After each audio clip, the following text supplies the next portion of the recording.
ଦଳରେ ମିଶିବା ପାଇଁ ଆଗ୍ରହ ପ୍ରକାଶ କରି ନବୀନଙ୍କ ନେତୃତ୍ୱରେ ଆଜି ସାମିଲ ହେଇଛନ୍ତି। ତେଣୁ ଏ ନିଶ୍ଚିତ ଭାବରେ ଗୋଟେ ବଡ଼ ସନ୍ଦେଶ ଦେଉଛି। ସନ୍ଦେଶ ପ୍ରଥମ ସନ୍ଦେଶ ହେଲା ଯେ ଏ ଦଳର ଭବିଷ୍ୟତ ଅଛି। ଦ୍ୱିତୀୟ ସନ୍ଦେଶ ହେଲା ଏ ଦଳରେ ଜଣେ ବଡ଼ ନେତା ଅଛନ୍ତି, ଆଦର୍ଶବାଦୀ ନେତା ଅଛନ୍ତି, ଯାହାଙ୍କର କୃତିତ୍ୱ ଅସାଧାରଣ। ତୃତୀୟ ସନ୍ଦେଶ ହେଲା ଇଏ ଦଳରେ ମହିଳାମାନଙ୍କ ପ୍ରତି ସମ୍ମାନ ଅଛି, ସେଥିପାଇଁ ମହିଳା ଅଛନ୍ତି।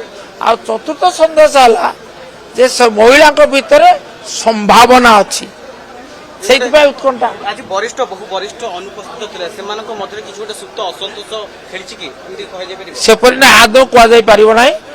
ଇଏ ହେଉଛି ମାନେ କିଛି ବନ୍ଧୁମାନଙ୍କର ଇଏ ହେଉଛି ମାନେ ଆତ୍ମସୃଷ୍ଟ ସେଲ୍ଫ କ୍ରିଏଟେଡ୍ ଏ ଘଟଣା ଏ ଠିକ୍ ନୁହେଁ, ସତ୍ୟ ନୁହେଁ।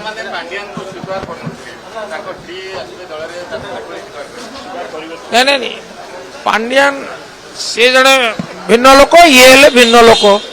ତେଣୁକରି ଆପଣ ଆଙ୍କ ଅସୁବିଧା କ'ଣ? ଯେଉଁ ଦଳ ଓଡ଼ିଆ ମାନଙ୍କ ପାଇଁ ସମର୍ପିତ, ଜଣେ ଓଡ଼ିଆ ଝିଅକୁ ସାମିଲ କରିବାରେ ନିଶ୍ଚିତ ଭାବରେ ଖୁସି ହେବ, ଖୁସି ହେଇଛି। ଆପଣ ମୋତେ ତା ଦେଖୁଛନ୍ତି।